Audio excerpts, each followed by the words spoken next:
Hi, AJ Hartley here, novelist, Shakespeare professor, fan of lots of stuff, but I'm focusing on the writing part today. This is part of a series of videos that I've been doing on publishing, and I'm interviewing established, successful writers and having them talk about their particular mode of publishing, which kind of publishing they have used most successfully, so that people can learn something about how they got into it, what they have to do in order to operate within that particular publishing mode. Today's guest is Diana Peterfreund, who, like me, has written in a number of different genres. She began as a traditionally published author with big presses, has done a number of different things, including some self-publishing, and has done some write for hire work, which is a little different from the standard traditional publishing model. So I wanted her to talk about that. I think you'll find her engaging and informative and just, really nice. So check it out. Okay, so welcome to Diana Peterfreund. We have known each other, what, at least 10 years? Oh yeah. Yeah. Mm-mm. A long time Dragon Con buddies. That's right. That's right.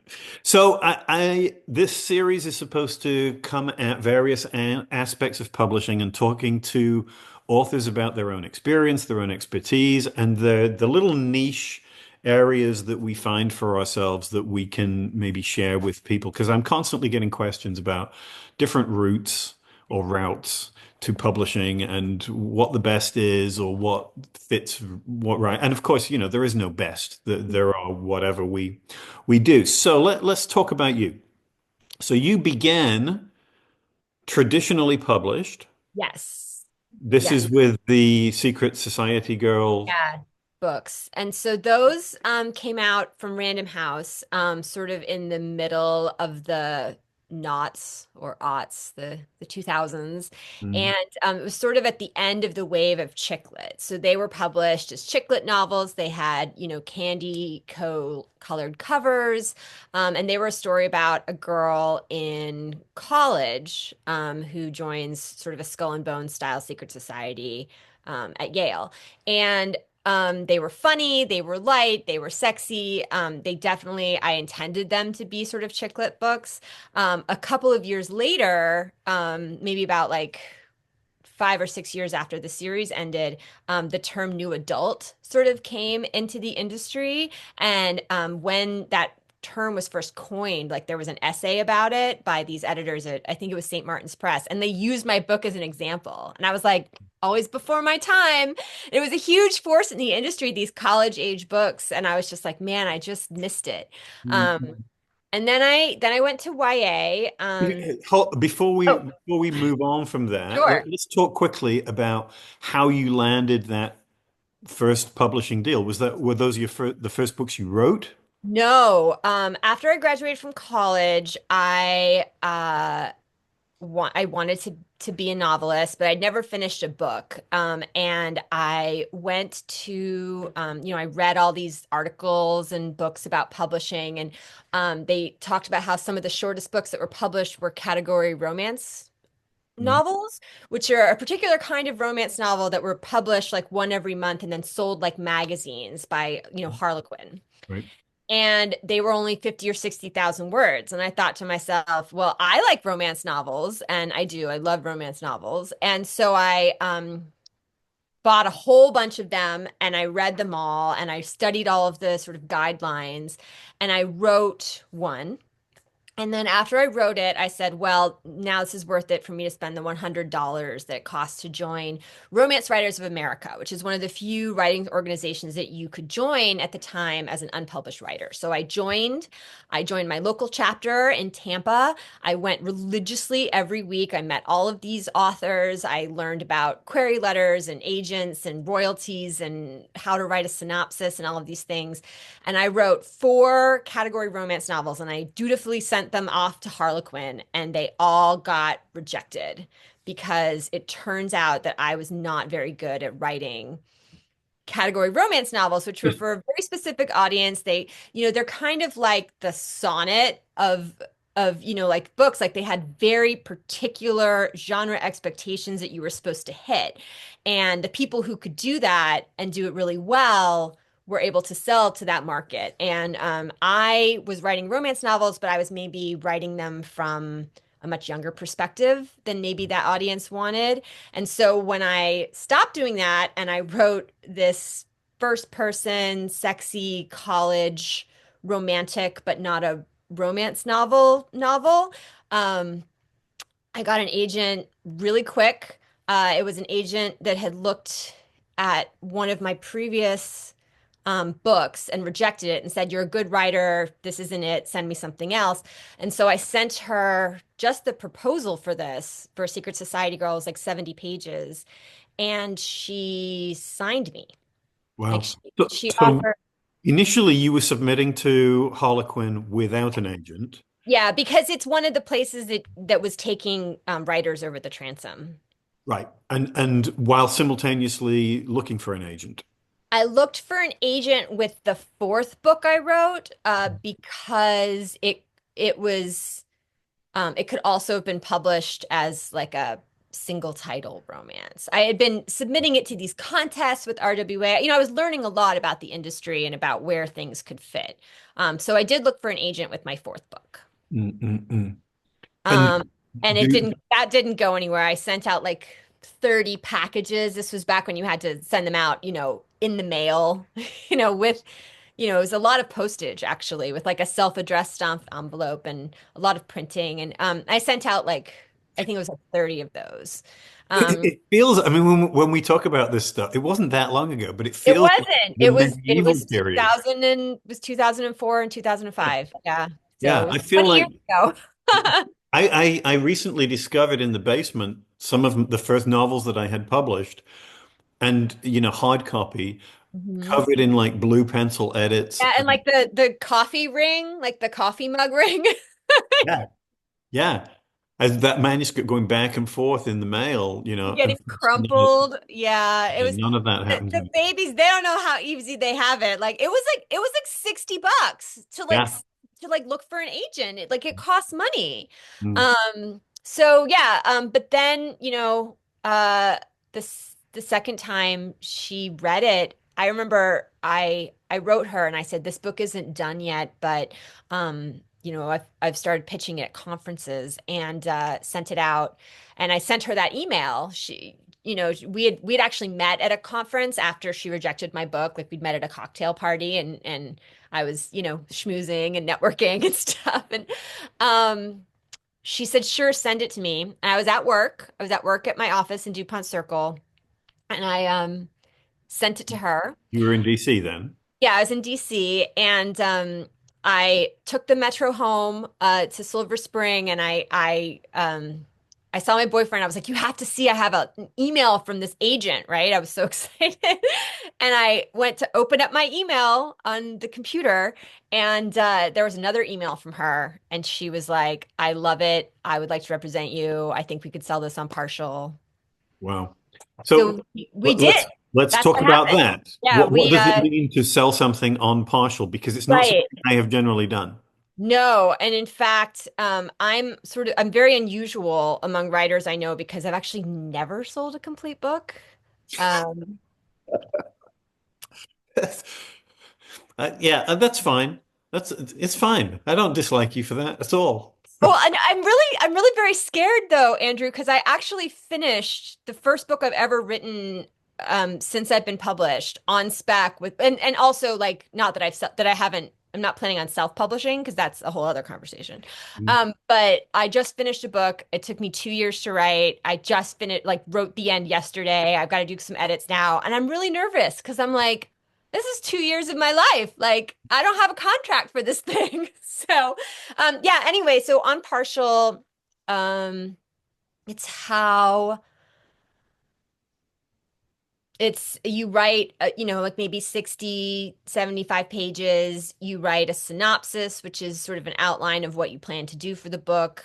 I write a really good synopsis. I love to write synopses. I'm also unusual in that. Like I like a blueprint. It makes me happy. Um, How and long then is the synopsis? For me, I like my rule of thumb is about one page for every 10,000 words. Um, but obviously if you've got like a really big fantasy novel or something that's going to be 120,000 words, you can still probably get it in under 10. Like I would definitely keep it under 10. Right. Um, and then But sometimes it's when you're pretty doing, detailed in terms of plot, and to what extent do you allow yourself to deviate from it, particularly if you've already got a deal based on the outline? oh, well, once you've got a deal, anything goes. Like, what are they going to do? Like, never mind. Like, no, they'll just have you fix it. No, but um, I I, never say never, but I usually do end up sticking pretty close to my plots. And when I write work for hire, sometimes they really want a very detailed, like chapter by chapter, so that the licensor can sort of go in and see if there are any, landmines. They're like, oh, you can't write about this or you can't write about that. And so with work for hire, it's especially good to be able to say in advance, this is what I'm going to do and not deviate from it. So now we're going to have to talk about. I wasn't going to get to this yet, but since you've brought it up This now, is going to be an 8-hour video. No, but we should then let's clarify the difference between so the first books that you sold, Mhm. they went to, who did you say published them? I forgot. It was Random House. We sold them Random. very quickly, in a week, in a six-way auction, and it was a big splashy deal, and it was really exciting, and it was a great entry into the world. I felt very loved by Random House for my debut novel, and yeah, I did 5 books with them. So I did 4 Secret Society Girl books, and then I did my very first work for hire for them, actually. So maybe that's a good transition. So the deal that you did with Random House for the Secret Society Hmm. Girl, not series, Mhm. would have been an advance, a royalty deal. Yeah, I'll do a general conversation about what royalties are and things like that. But sure. Oh, this is for like super beginners, huh? I mean, most of the people asking these questions, I think, they Yeah, come in. yeah. It's So, always the yeah. problem is that people don't know what they don't know. No, that's true. And I don't know, like, I mean, I've been in this business for 20 years, so sometimes I say things and people have to stop me and be like, wait, what's an advance? Or what's an agent? Or, that kind of thing. Yeah. So, yeah, I mean, I think and with some publishers, you can just submit to them. And then with other publishers, they don't like the editors won't see anything that doesn't come through an agent. So you kind of have to get an agent. And I think about it kind of like with if you sell your house, there are some like houses that for sale by owner, and then there are some houses that are listed through an agency. And when you go and you buy a house and it's like, Remax or, some kind of agency that they're there's going to be certain kind of guidelines that the agent has to follow that they have to disclose to you and they know they do and things like that. So, there's a certain amount of trust there. And I think that the publishers getting something from an agent, especially an agent that they know that this agent A has already read it and said this is publishing quality, which definitely like just it's like a vetting system already. But then they also know, oh, this agent that I've known for 10 years, who I've bought books from before, she knows what I like, or she knows how to position this and things like that. So that's one of the benefits of going for an agent. The agent also negotiates the contract for you, ideally. And is going to say like, no, absolutely not. Like my client's not going to sign that, or my client's not going to write for that little, or things like that. And then you don't have to be the bad guy. And you can kind of sort of let them do that, and you can concentrate on other things. Even if And even if you're the one telling the agent, like, go back and tell them I'm not going to put that clause in my contract, then you have to be like, I don't know what she's talking about. I just let my agent handle this. right. So, And of course, you don't pay your agent. right. Yeah, you don't ever write your agent a check. So like what happens is, and this varies among, different deals. So either the publisher pays the agent all the amount that they owe you, and then the agent pays you after taking out their little cut. Or sometimes a lot of my friends have this deal with their agents where the publisher sends the agent their little cut and then sends you Oh, okay. it. And so there's, arguments to be made for other ways. Like I think if you're a person who has had a bad situation with an agent in the past, with your next agent, you're probably going to get the split deal because you don't want to have to deal with them. Mhm. But Yeah. And that cut is usually between 10 and 20%. yes, yeah, it's usually 15 and then it can go up to 20%. And well, some people do 10. Yeah, still. Very few. Like Mm. I think that's like an old school kind of Yeah. amount. But 20% is only for subsidiary rights. Like if they sell your movie and then if they sell your book overseas, what they do is they'll take 10% and then the overseas agent who's dealing with the publishers over there, they'll take 10%. So it's 20% all together, but they're splitting that with their like agent. Yeah. So but don't let these agents soak you for more, writers. And then don't ever give an agent money. One scam that I see sometimes with these new writers they hear is that some agent says, "Oh, we want to represent you, but you have to like license or register." And it's like they make it like it's a copyright fee, and it's not a copyright fee because copyright doesn't cost this, but it's like it's $5,000 for us to register your copyright and then we'll go sell it to Hollywood. Like none of that's real. That's all a scam. Do not listen to them. Yeah. Likewise, when they say, "Oh, we love the book, but it needs an editorial pass that our Hmm. in-house staff will do, and you pay us a And that couple." that costs $15,000. Yeah, no, that's Yeah, yeah, all that's garbage. And then yeah. there's also like a display fee. Sometimes they say, "Oh, we're going to the Frankfurt Book Fair. We're going to, these different book fairs. And if you want a space at our table, the display fee is XYZ." That's all a scam. Yeah. Like agents don't usually have display tables. That's like publishers at these book fairs. They have display tables. Agents will sometimes have like a little booth that Mhm. they meet with publishers in. But again, they don't get paid till you do. They never, ever, ever get paid until you get paid. And the reason for that is if that means that they're incentivized to sell the book rather than just to collect fees from like unpublished writers. If they sell the book, then they get paid. It's like your real estate agent. Unless they sell the house, they're not getting a commission. You Mhm. only work on commission. Okay, good. There we go. That's my speech. Right. No, and I'm totally with you. That absolutely right. So, and I'm assuming that you would say that having an agent has been crucial to the arc of your career. Yeah, I mean, for good or for bad, I'm on my third agent now, and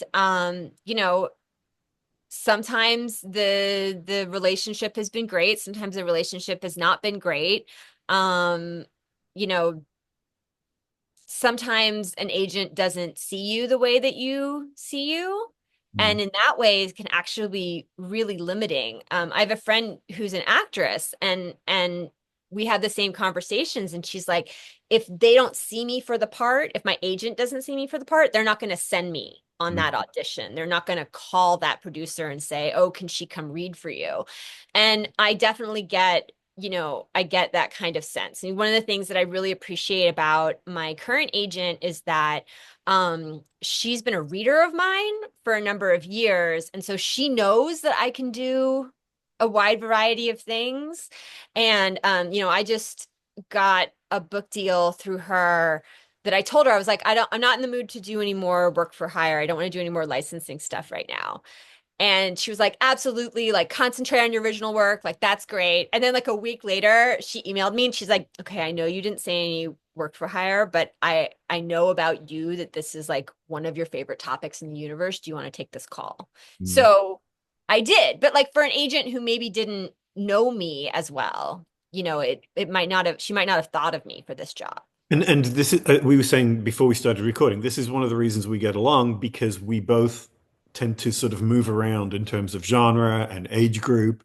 We've Right. we've both written lots of different kind of things, and you need an agent who's flexible enough to go with you into those different places and not be constantly pushing you in Yeah, one. and just because, like the agent doesn't see eye to eye to you doesn't necessarily mean they're a bad agent. I have another friend who recently parted ways with their agent after, oh gosh, like more than a decade. And it was because they wanted to do things that, their agent wasn't doing. The reason I parted ways with my first agent is because I was moving into a different, market that she didn't do as much and I wanted to concentrate. I still think she's a great agent, Mm.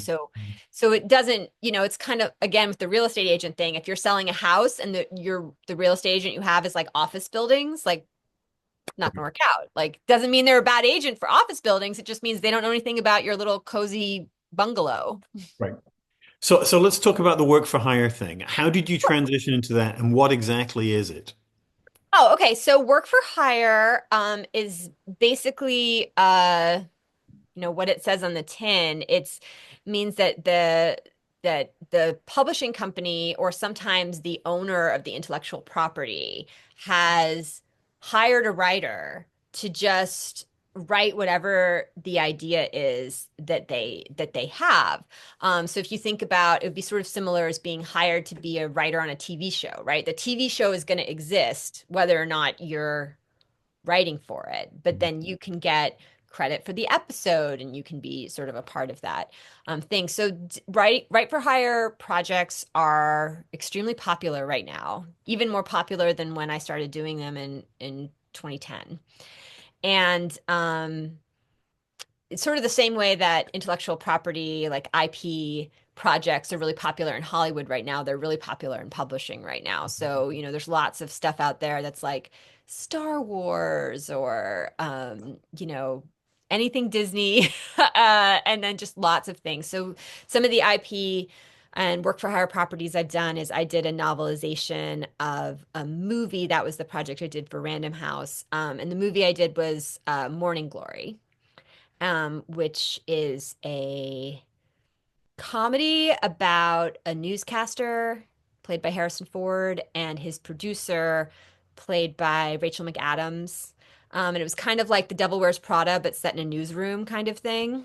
It was, and so I wrote the novelization for that, which meant that they sent me the script, Mhm. and then I wrote a novel based on that script for them to sort of sell alongside the And movie. you would have very little wiggle room in terms of deviation, right? Yes, I actually had less wiggle room than a lot of people. So that was a J.J. Abrams project, and I don't know if that company had much experience with doing novelizations yet. Like this was pre-Star Wars. Um, I'd read a lot of novelizations, and I was actually a member of the International Association for Media Tie-in Writers, which is like another professional organization for people who do tie-in work. And um, I would turn in a draft and then I would get n notes to basically cut everything that wasn't, actively in the script and wasn't like a description of them like smiling or laughing or drinking a cup of coffee or something. And so I couldn't put in any scenes that weren't in the movie. If there were scenes in the script that had been cut in editing, I had to take them out of the book. And it was it was kind of frustrating to me actually, and not a usual novelization experience at all, I'm now told. But I think there was just like a miscommunication about what should be in the book, and maybe somebody on the team over there, because my friends who'd written novelizations are like, what do you mean you're not allowed to have any extra scenes in there? Like that's why people buy the book. Um, and then when the book came out, there were reviews being like, if you've read the movie, there's nothing in the book that you haven't read before. And I remember pointing to those like reviews and sending them to my editor and being like, see? And she's like, my hands are tied. So that was, I mean, I guess I can tell that story now. Kind of frustrating.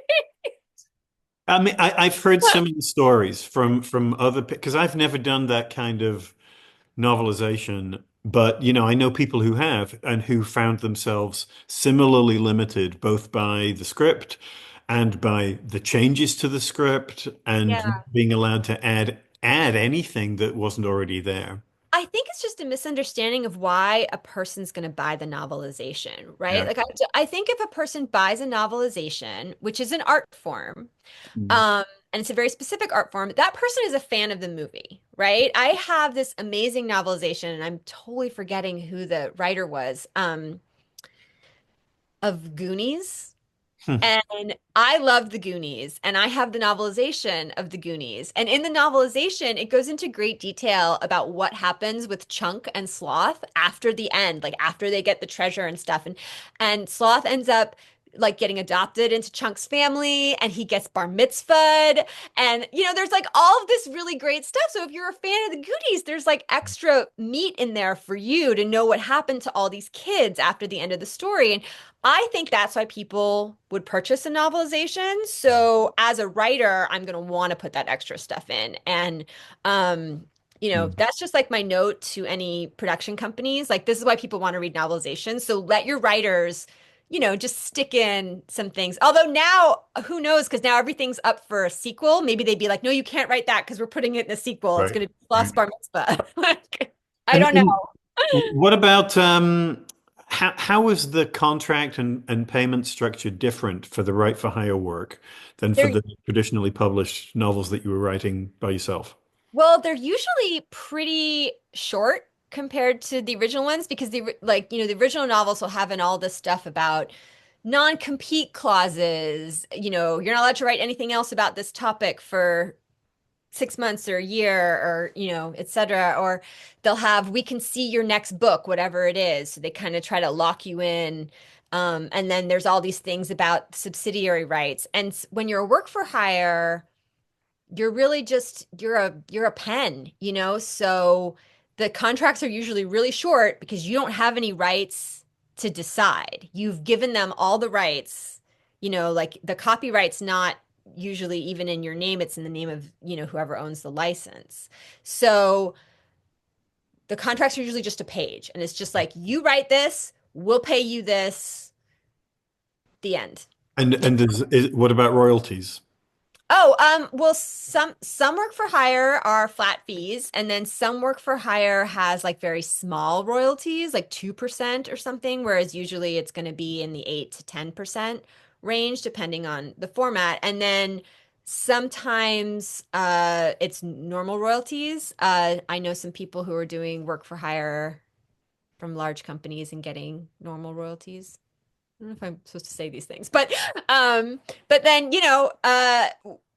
I think when you do, I've never been a writer who thinks of royalties as a thing you're going to get. For me, royalties are magic money. So when you choose a contract, you're going Okay, to, sorry, before you go any further, let's clarify why you think that. Matt, so the idea, right, right, correct me if I'm wrong, is that you're thinking that the advance that you pay, because the way it works is you get paid in advance, a chunk of money before the book is published, yeah, and then you have to earn that advance back in right. your 10% royalty or whatever. So you don't get anything until you have earned back whatever they paid you in the original advance.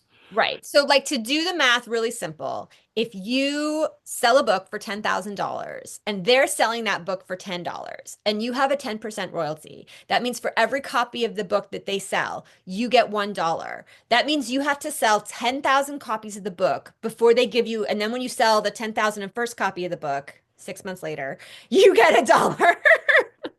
So when I think about how much money I'm getting for the book, um, I'm going to just assume that I'm never going to see a royalty.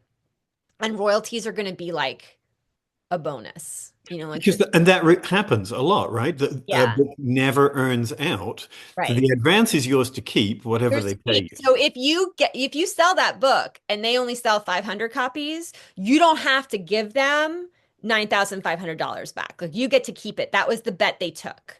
Um, will you get another contract? Going to be harder.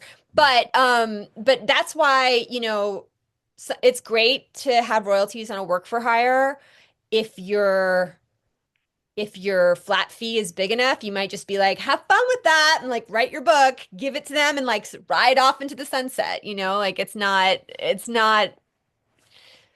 a big deal. Like one agent I had used to say if you get royalties, it means your advances weren't big enough. Oh, Interesting. that's one way to look at it. Yeah, yeah. Um, so yeah, I think I mean there's things to be said for each way. Like I know a lot of Star Wars authors, for example, this is a real thing and I can talk about it because it's been in the news.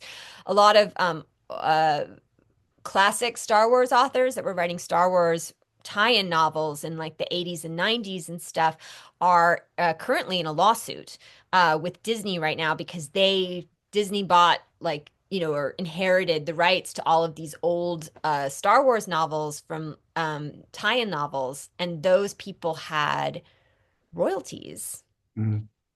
in their contracts, and Disney was not paying the royalties, and they were continuing to sell the books. So, It's just amazing. One of my favorite bands, non-Japanese bands, is XTC, and I was listening to a podcast with Andy Partridge, who at one point was asked to submit songs for James and the Giant Peach, and he wrote, I think he said 5 songs. He sent them to Disney, and Disney was like, "Great, we love it." And then he got the terms of the contract, and it was £3,000 per song and no royalties of any kind. And it's like, can you imagine the kind of money that is being made by Disney on a movie that is song driven and they're not paying royalties to anybody involved in the songwriting process? I just couldn't believe it. yeah, I mean, I've done flat fee work for Disney. Um, I've done royalty work for Disney. There, I Can you talk about those projects?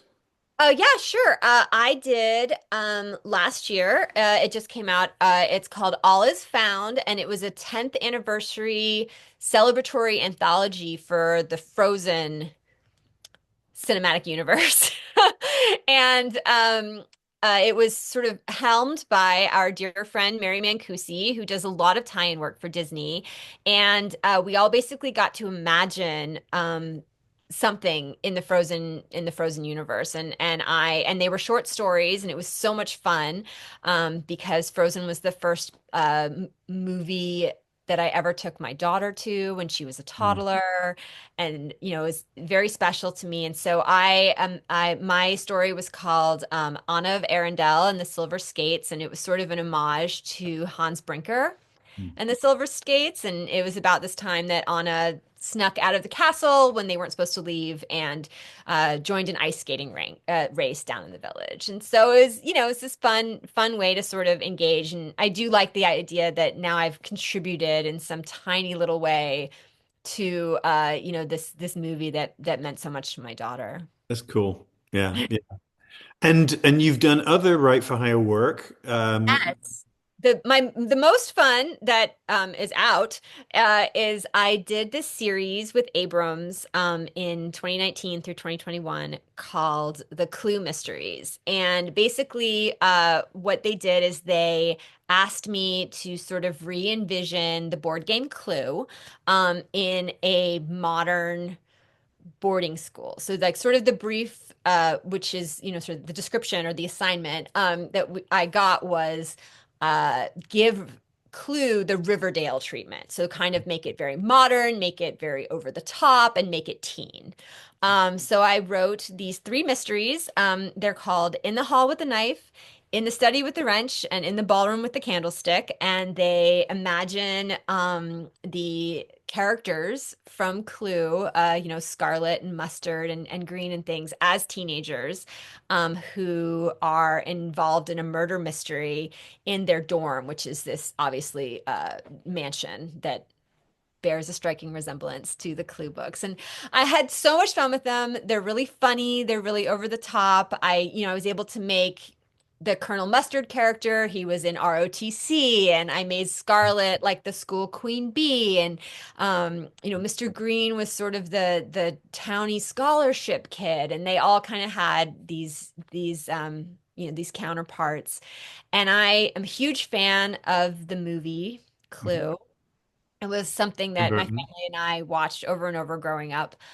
So I put in as many sort of like homages to the movie, quotes from the movie, and then even in the third book, I did what they do in the Clue movie with the multiple endings. Yeah.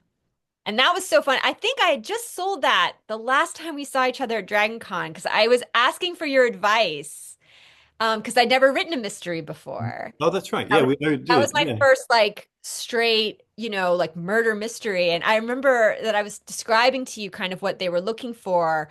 And I remember you said you're like, "Oh, that's a cozy." I was like, "Tell me more. What's a cozy mystery?" Like, I had never really done a deep dive in like sort of what the different Hmm. subgenres of mystery were and sort of what was going on there. So that So, was very how did that incidentally, before I said Tim Burton, I meant Tim Curry, of course. Oh, Tim Um, Curry.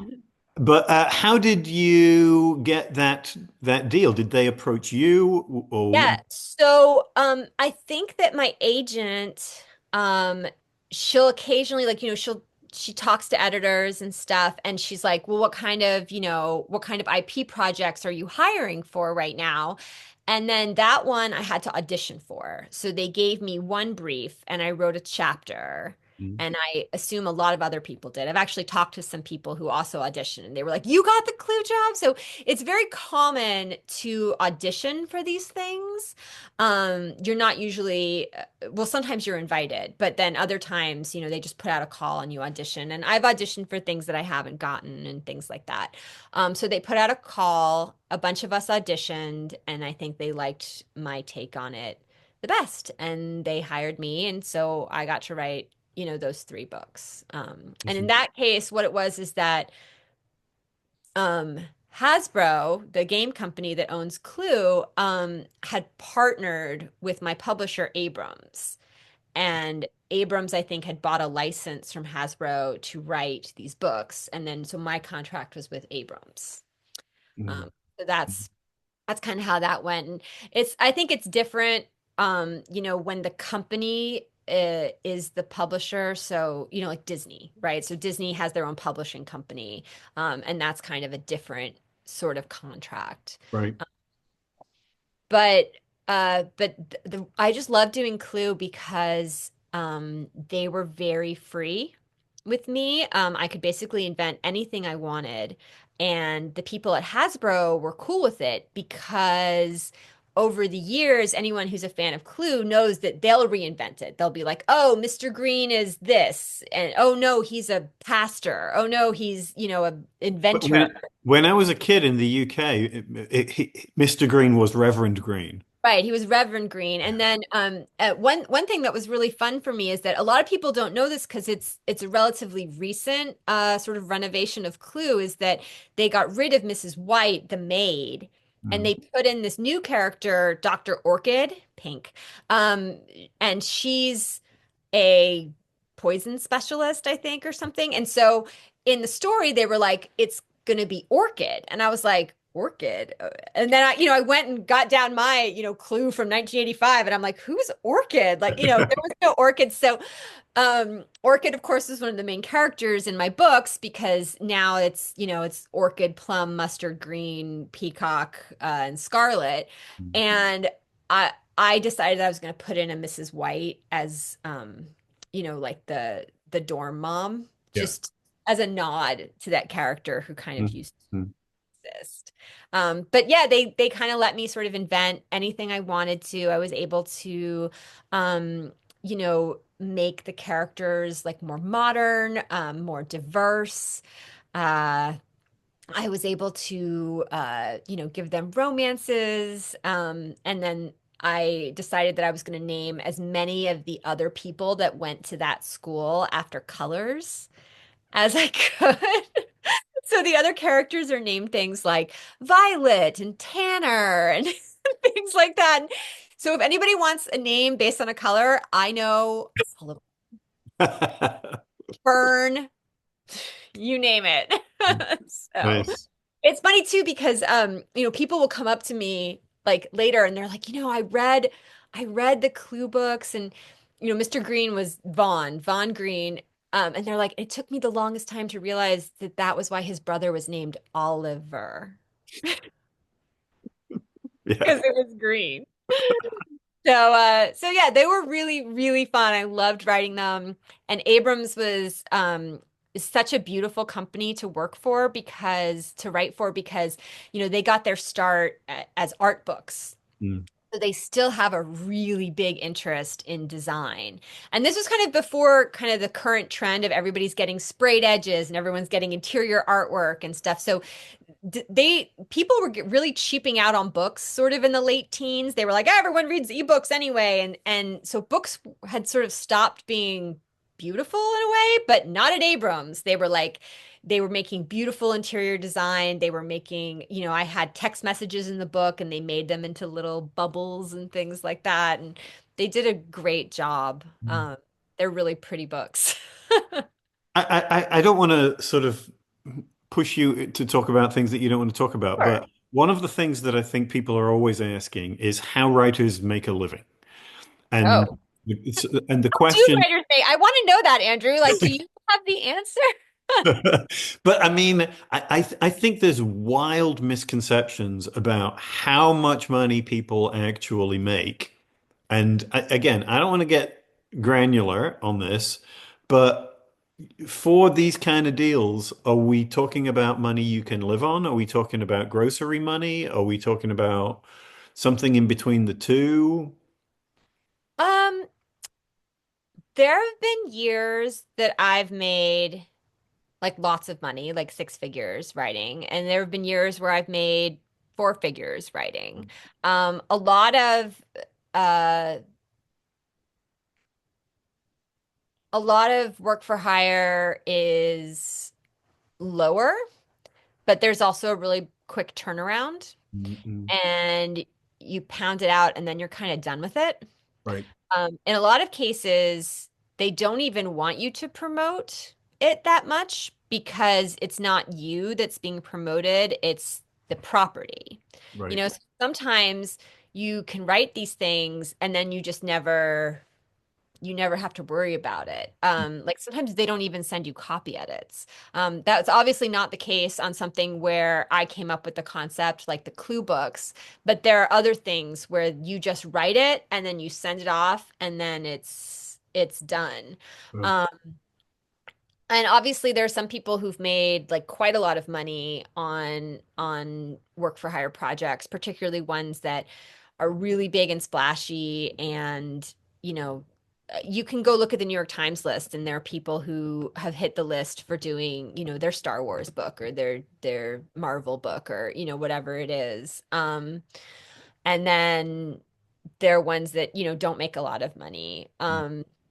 Sometimes like the most lucrative work for hires I do is where I do short things. Like for a while I was writing for an app on Amazon. I was writing children's stories for like kids to learn to read and they were very short and they paid very well. And so huh. I did quite a lot of them one year and that definitely like, I made a living. Currently, I'm not, well, I am making a living full-time writing, but I'm working as a journalist. So that's why like the last book I wrote took 2 years. So, Right. during the pandemic, it was really hard to keep writing. Publishing was really difficult. And so the tough thing about writing, I think, is that, you're not getting a paycheck every couple weeks. It's not a regular thing. So I'm a single mom and I was like, I need a job where I get paid, every month and I know exactly when the money's coming, where the money's coming from. And Yeah. so I got a day job. Yeah. Well, it goes back to what you were saying before about the royalties being kind of imaginary magic money because you can't bank on them. Right. Yeah. And, I have some experience self-publishing too, and that's all royalties because you have to consider yourself, you're the publisher then, right? So your books make what they sell. Right. There's no one to give you an advance for that. And I've done 12 self-published books, and it's great, and it's like wonderful money when it comes, but I've also done self-published books that didn't make any money, and that's a really hard thing to do because you know, there's nobody else making money in my household. So Mm, mm, mm. When you I don't said, have the kids out in the mines, that cat's just sitting there. yeah, when you did the self pubs, did you know they were going to be self pubs from the outset? Yes, everything that I've written that's self-published, I planned it that way. Because I was watching, like, this goes back to what we were talking about with the new adult. Like, I was watching these self-published new adult books come out and make a lot of money. And this was a genre that I invented, like, this is a genre that, like, they used me as an example when they described it. And I was like, man, I should be doing this. But I didn't think that, that like traditional publishing was doing it. And I was like, well, I'm just going to do this because I can do it quick. And, so I did a couple of those. Um, but I don't love marketing. And I think self-publishers have to love marketing, like they have to have like or have a marketing department. And so when the field started getting bigger and you really had to start doing a lot of like marketing and advertising to stay above the crowd, um, it got harder for me to make money doing that. And so I didn't. I stopped making money doing it. And so I stopped doing it. And so from there, what I found was that the best way for me to be happy self-publishing was to do it in such tiny little specialty niches that you didn't need to market because the people were going to go find you, like they were going to go hunt you down. And so I was like, oh, I'm just happy to be the like, hidden speakeasy, like smoky nightclub where the secret, like, cult musician plays every Sunday night or whatever. And so I did that, and I do all that kind of under a pen name. So even though I've written all of these different, you know, genres under my name, I do these other things under a pen name, because that's the best way for the people in the little secret niches to find you. They like know, the six names who do it or whatever. And I was going to say, I was going to ask if you, you're like, I've never seen your self-published books. I was going to say, yeah, I was like, and you don't let those two things cross-pollinate at all. You don't, you don't announce it on your website Yeah, or, well, the problem was is I did at first with like the first ones I did, and the also bots were a mess because at the time I was writing children's books. I was writing these children's books. And then I did like these new adult romance novels.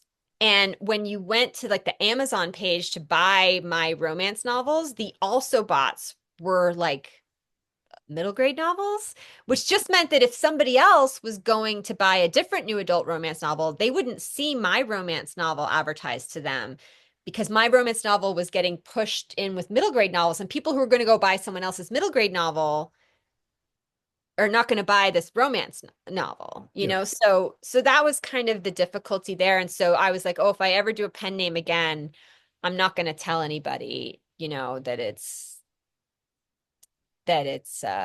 me.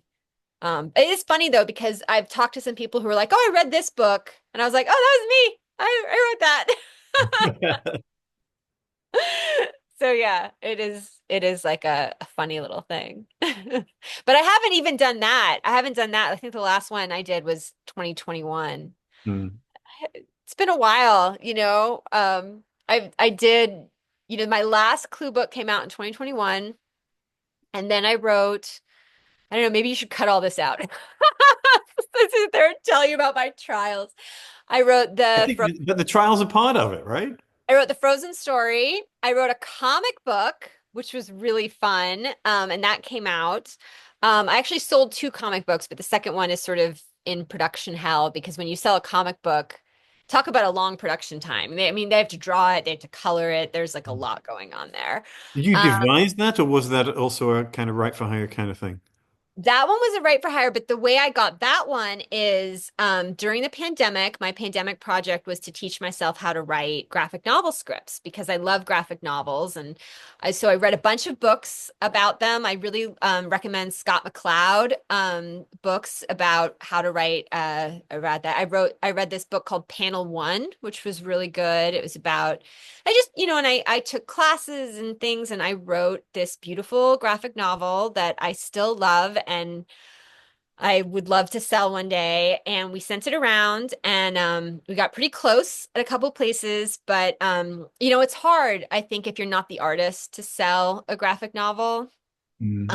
And so it did not sell. But then this one company, Epic, reached out to me and said, we're not buying this, but we like Diana's work. Would she like to work in some of our established series? So a lot of comic books, obviously, like they have writers and all that stuff is work for hire. I mean, everybody knows the story about how like Jack Kirby doesn't own the rights to, like all these famous comic book characters that he created and things like that. So uh I wrote two stories for this series called Animal Rescue Friends, which is about these kids who work in an animal shelter. And that came out and it was in Target last summer. It was really fun. So, I did that. I just sold a story to Nature magazine, which was really exciting. If you're into science, sort of like what a prestigious magazine Nature is. And they do one science fiction short story every month. So that'll be coming out in the next couple of months. And then I've sort of been plugging away at this book that I just finished. Yay. That's about to go on submission. Mm. Yeah, as soon as I do the edits for it. But I actually have like another deadline, next month because my agent called me up and said, I know you said no more work for hire, but what about this one? And it hasn't been announced yet, but I'm really excited about it. And it's been fun. It's been a really fun project to research. I've been doing some travel for the research and meeting very interesting people. I'm going to ask you what this is as soon as I turn the recording off. Yeah. So, anything else that we should know that might help writers in terms of your particular journey, your particular areas of experience in publishing that we haven't covered? Um, Because I'm conscious I've kept you longer than I said I would. I don't know. I think everybody's experience is so different. I started out with like a lot of people who, like you and like me, we've written in a bunch of different genres and reinvented ourselves several times and stuff. And then I have other people who like they wanted to write the one thing, right? And if that thing stopped selling, and if that thing stopped being marketable, they like kind of stopped and they Mm. vanished. And sometimes you do only have like one kind of story and you feel like you had that experience and you move on. Um, I think that there are a lot more opportunities now, even than we started out, because I think that you do have this option to self-publish. And you do have like a bunch of other ways of going about things. I mean, I'm really impressed sometimes when I see these small publishers. I know that you've published with these small publishers who have this, this different kind of business model where they go around to the conferences and they sell the books and they have like, fandoms in that way. Um, I think, I mean, it's you can't make a living as a writer for those publishers usually. Like it's very difficult, but you can get your work out there. Mm. Um, and if you have a story to tell and you want to get your work out there. Yeah. I think just like be flexible, never stop swimming, um, learn a lot. Uh, I think when I talk to new writers now, like always like the way that you publish is always whoever the most recent huge hit was, everyone wants to do that. Mm. Um, and then they'll tell some wacky story about another huge hit that like you saw it happen, right? And then they'll say like, "Oh, well, this is, this person's book was XYZ," and you're like, no, it wasn't. Like, I remember going out for drinks with her, like the day she got her book deal, and like that's not what happened. Like you always hear there's this like the craziest stories. Now I think, I mean, I'm really glad you're doing this because I think that there's a lot of really bad information out there. Like people who don't know anything, sort of setting themselves up as gurus, and their business seems to be like publishing advice rather than actual publishing. Right. And I've definitely seen them, and these are, maybe TikTok or YouTube videos that have hundreds of thousands of views, and they're saying stuff that I know is a lie. And it's not Yeah. like, oh, I did it differently than them, because there's a million authors who've done things, differently, but it's like actually wrong. Yeah. And like you'll see a lot of people who have no experience in traditional publishing, saying things like, well, if you sign your stuff to a traditional publisher, then these things will happen. And I'm like, where did you get that from? Like, that's not true. So I Yeah. think, open your ears, get out of your bubble, try to check the source of wherever you're getting your information of about publishing. Or anything. Or anything really in general, like really check the source. Um, but it's it's it's a lot, right? I don't Yeah. know. Yeah. I'd like to do the thing where I can tell you where you can find me, but my website's under super construction right now. I just deleted my Twitter. Um, and my Facebook is very locked down. So I'm kind of on a social media Mhm. hiatus. You can certainly find my books anywhere books are sold. They're all in print. My name's Diana Peterfreund.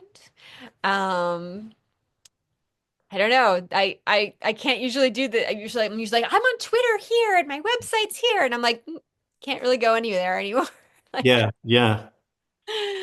uh, but I love social media. I think I might love it too much, which is why I'm kind of on a break. Mm. We're on a break. All right. Well, I think you've talked about a lot of stuff. Actually, I think So many things. it was, but that's great because this is the first one of these that I've done, and I thought, oh well, I'll probably finish up slotting Diana in later on, and we'll just talk about Right for Hire after we've talked about a bunch of other things as well. But because we've covered so much, I think this might be a good place to start. Yeah, I So haven't even done, I mean, compared to like Marianne, I haven't even done all that much, right?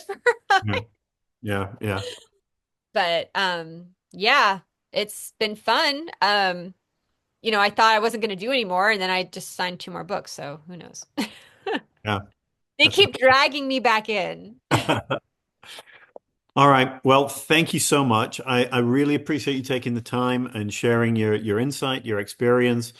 Everybody should check out your books, obviously. And I hope you found this really helpful. Thank you. So that's it.